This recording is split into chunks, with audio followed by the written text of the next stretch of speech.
So welcome to another episode of Behind the Scenes with Nosheen podcast, and I'm your host, Nosheen Hack. Today my guest is Ayesha Nayyar, an award-winning solicitor based in Manchester. Ayesha is also a television regular and has co-presented Crime or Be Tough Enough, a 5-part series for BBC One, and she makes regular appearances on various shows including Rip Off Britain, also on BBC One, and Steph's Packed Lunch on Channel 4. Thanks for joining me, Ayesha, and it's great to welcome you as a guest on the podcast. Thank you for having me. I was flattered when you asked me to come on this, and I'm quite excited to have this chat with you. Fabulous. So to start off, tell us a little bit about yourself and your background and how you've got into the world of law. Did you always want to own your own law firm? I started off about 26 years ago working in a law firm as a trainee solicitor, and I slowly progressed through that law firm. It was quite a big law firm in Manchester. There was about 300 people there. By the time I left, I'd made partner in that law firm, which was, in those days, for a woman from my background, was a massive achievement. So I made partner in that law firm, and know that the plan was never to set up my own law firm, but historically they are named after their owners. So I would literally be in this law firm going, one day you're all going to work at a place called Nayyar's. And they'd all laugh, and it was a bit of a joke. And I actually got in trouble for it as well. Like, the boss called me in one day and he said, what's all this business about you telling people that they're going to work for you at Nayyar's? And it's like, oh, it was a joke. It was a joke. I'm really ever going to do that. And then fast forward, literally all these years later, I have actually got my own law firm, and it is called Nayyar's. And I have got some of the staff from this massive law firm now working for me. So honestly, it's crazy how things have worked out. But I was partner in that law firm. And then I left because I had my first daughter, and I just wanted a little bit more of a work-life balance. So I took up working as a trainer. So I used to train solicitors on how to do their jobs. And it was that technical world that I got involved in, running what we call CPD courses. I'm always someone who's looking for the next challenge or wants to do something else. So the next challenge was setting up my own law firm, and that's what I did. And, alhamdulillah, I've never looked back. Amazing. That is so inspiring. And where have you got your support from during your career? Is there anyone in particular that you've admired, or anyone that's inspired you through your career journey? Yeah, you've got to be your own biggest supporter. And I know that sounds a bit of a cliche, but I believe it's absolutely true. I was a generation where, we grew up and our parents encouraged us, but there wasn't the pushiness that goes on now. So we very much did it for ourselves. So I think that mentality has stayed with me. I am my own biggest supporter. I push myself, and I can honestly say anything I've achieved, I've done it off my own back. I started off in a law firm.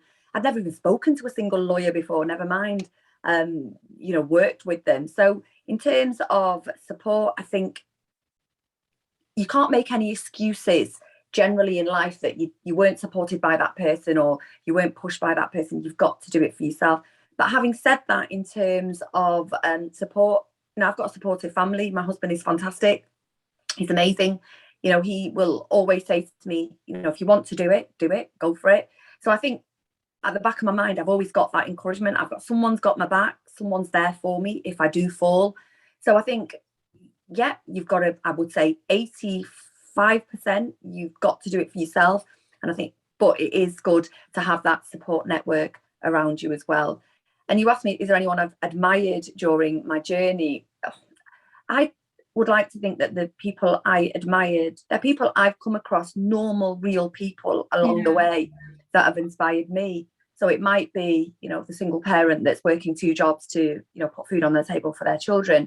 It might be, I think about my own mum a lot, who was an Asian woman. She's nearly 80 now. So you rewind the clock, 50, 60 years ago.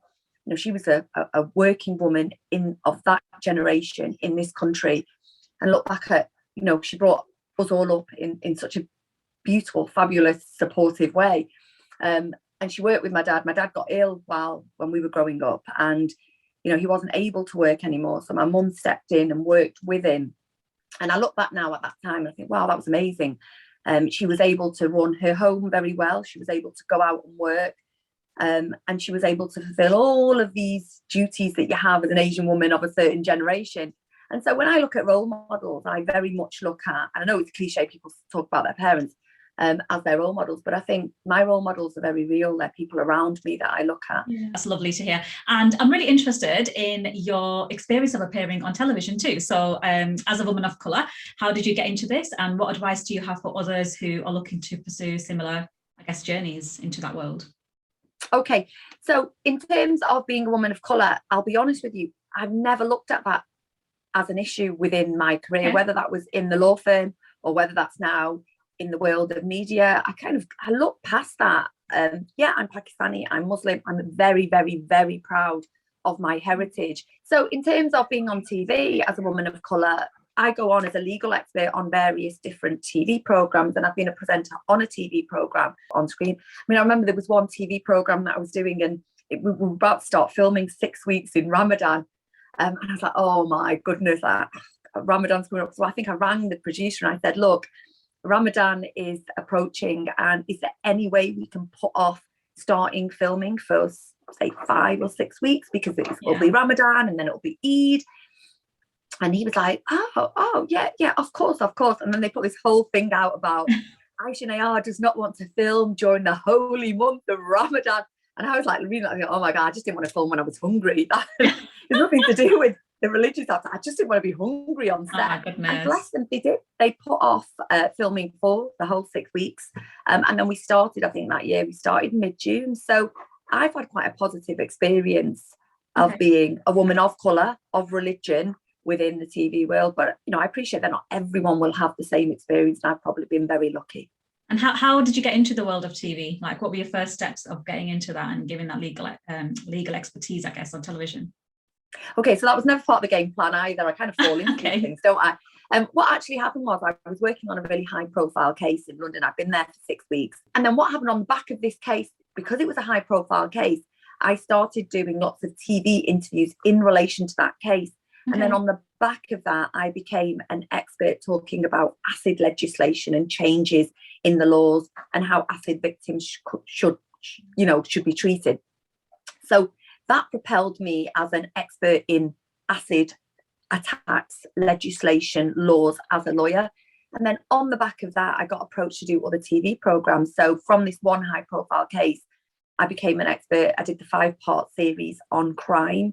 From that, I then got approached from various different TV programs to go on and be a legal expert. So now I'm resident legal expert on quite a few different TV programs. And I absolutely, Nosheen, love it. I really do.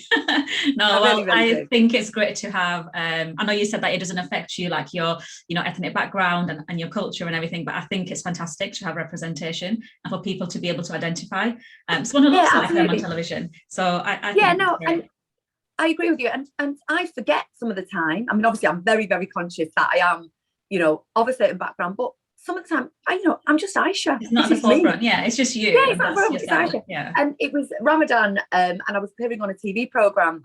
I think it was the second day of Ramadan. I went onto mainstream TV, Channel 4, and I wore a shalwar kameez. And I was really, really proud to do that. I didn't need to. And I also accept that, wearing a shalwar kameez is nothing to do with Ramadan necessarily. It's a cultural thing. Yeah. It's a cultural thing. Of course it is. But it's also, when you look at a woman in a shalwar kameez, that she is from a certain background. So I can wear the nicest dress, or I can wear the nicest pair of trousers and top. But when I'm in a shalwar kameez, I am representing Asian women. That, in my head, that's what I'm doing. So I wore a shalwar kameez, and they all loved it. Literally, they were saying, I wish we could do this whole interview stood up so we could see your whole outfit. I was like, well, that's not going to happen. And I agree with you. If I see somebody on TV with a turban or a gara or a shalwar kameez or hijab, you do think, oh, okay. Yeah, exactly. Don't you? It pulls you towards them. And it's like, of course it does. It's representation of a community that isn't on TV enough, as far as I'm concerned. Oh, that's such a great story. So thanks for sharing that with us. There's a lot of perception that you have to be in the South to be successful in television. Do you think that's just a perception, or do you think like that's because you're based in the North? What do you have to say for that? Look, I'm a Manchester woman through and through. I was about to say Manchester girl, but I don't think you can say that anymore. You can say that. I'm a Mancunian through and through, and I am really, really proud of my Northern heritage. So Is it a problem? No, I would say it isn't. Look, we've got the BBC in Salford Keys. I've worked for Channel 4. We've got Channel 4 based in Leeds. The train journey is, from where I live, it's about 2 hours away. No, I don't think, for me personally, it's not been a massive issue. Okay, I'm asking because very early on in my career, like I basically wanted to pick up and move down south. So I'm also from Manchester, and I thought that's where I'm going to be successful. But then I decided not to in the end. And I know there's a perception around it, no matter what kind of career journey you go to, that probably not now, but I guess there was like maybe several years ago that you have to go down south to basically be successful. But again, I agree with you. I feel like there's a lot of opportunities here now, isn't there, up north? Yeah, definitely. And what advice can you give to anyone who's listening who basically is pursuing a career in law? I think the starting point has got to be, you've got to work incredibly hard. It's a competitive industry, and I know everyone's perception of working hard is differently.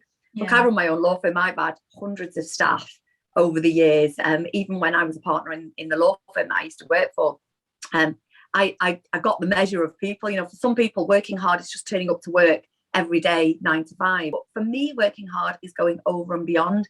It's putting that extra mileage in. It's, really standing out amongst your peers.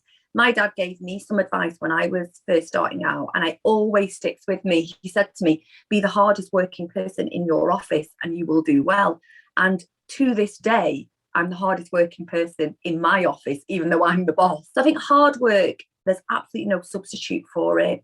You've really got to work hard, and then make contacts in your field as well. So whether that's law, whether that's medicine, whether that's IT, whatever it may be, whether that's beauty, make contacts in your field and use those contacts. It's easier now than it has ever been to make contacts. We all know the world of social media. You can directly message all of these people that really are there at your fingertips.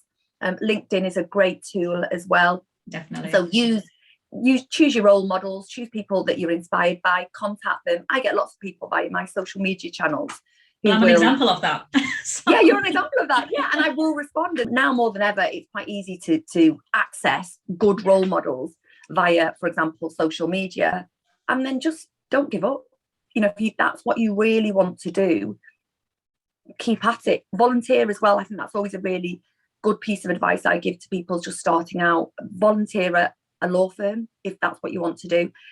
We get lots of applications from work experience students, and they want to do a week. Now realistically, I can tell you as an employer, you coming in for a week is not going to help me in any way, shape or form.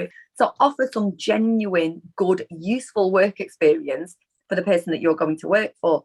So I don't know, maybe you could offer to work 3 months over the summer holidays or 6 weeks over the summer holidays. And that's every day. I'm talking about work 9 to 5. I know you're giving up your summer, but if you're really dedicated to what you want, then offer some good, decent work experience.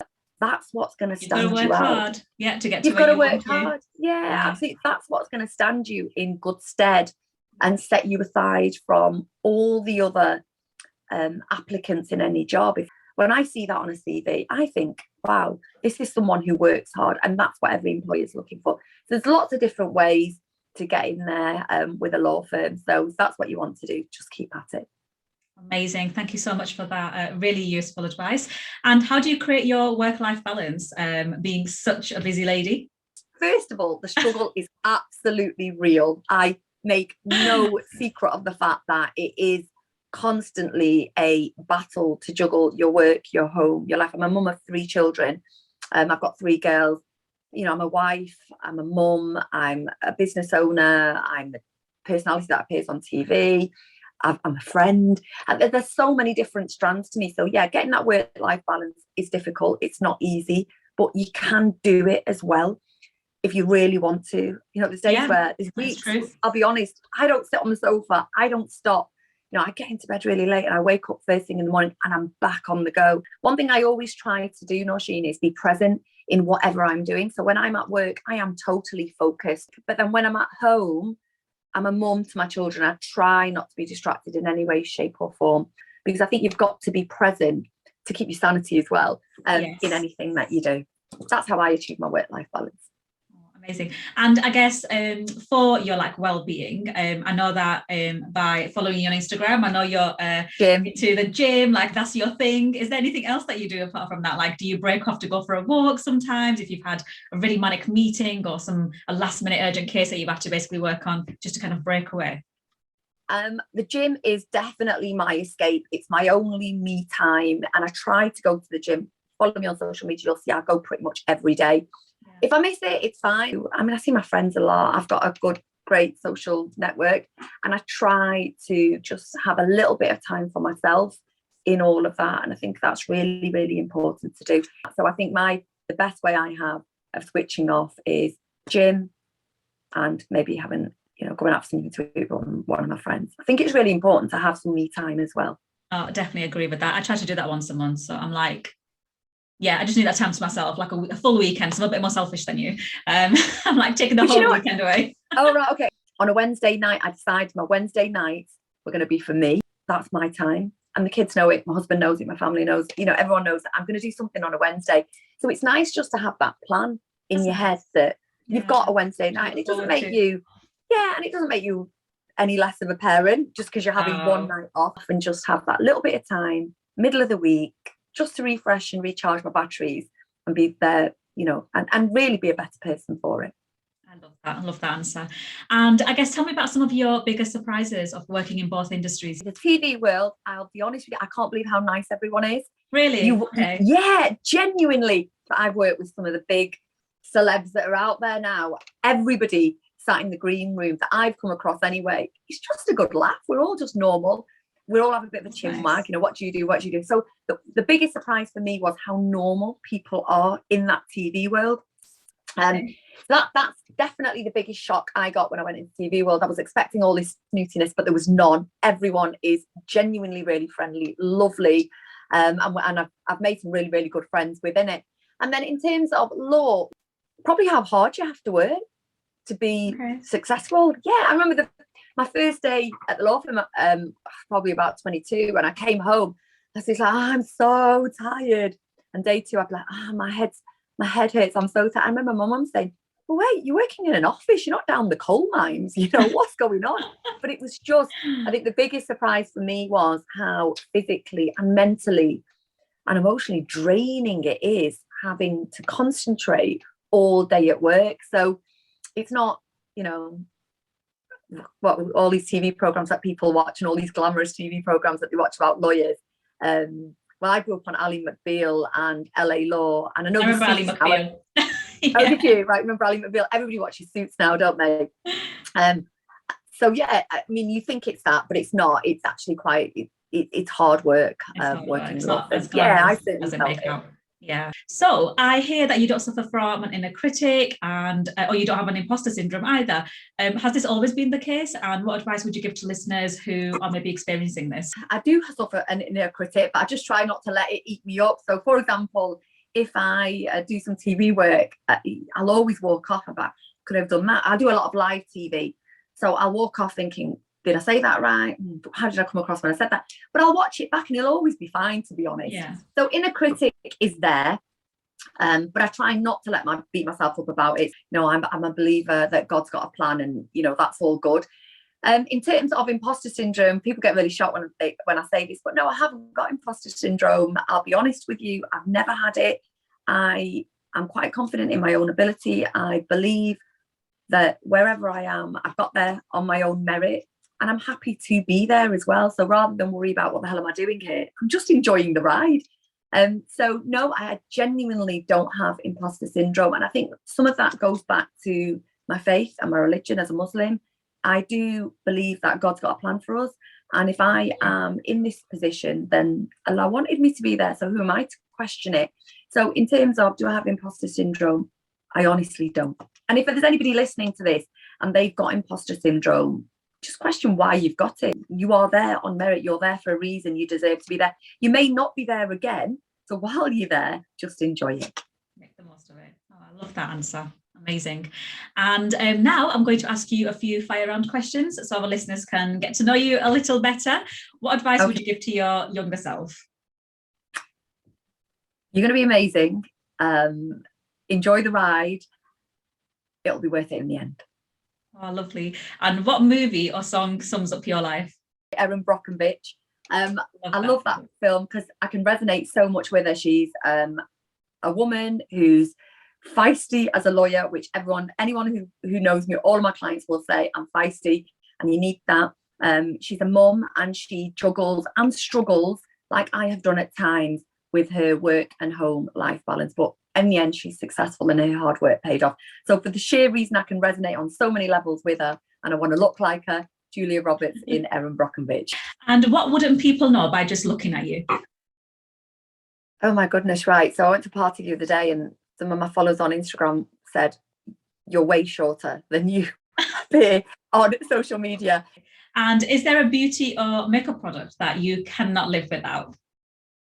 I love that question. Okay, can I have two? Concealer for all those sleepless nights and under eye bags, and then bronzer because I'm naturally quite pale and I wish I was darker. So concealer and bronzer. Yes, that's so funny because I always wish I'm darker. So every time I've gone on holiday, like I'm that person sat in the sun trying to get that tan. I love it. All the time. I feel like sometimes I don't know about you, but like in South Asian community, like everyone loves lighter, but I actually love darker. Like I just enjoy having that tan. Oh, yeah. Amazing. Well, thank you so much, Ayesha, for the interview. Thank you.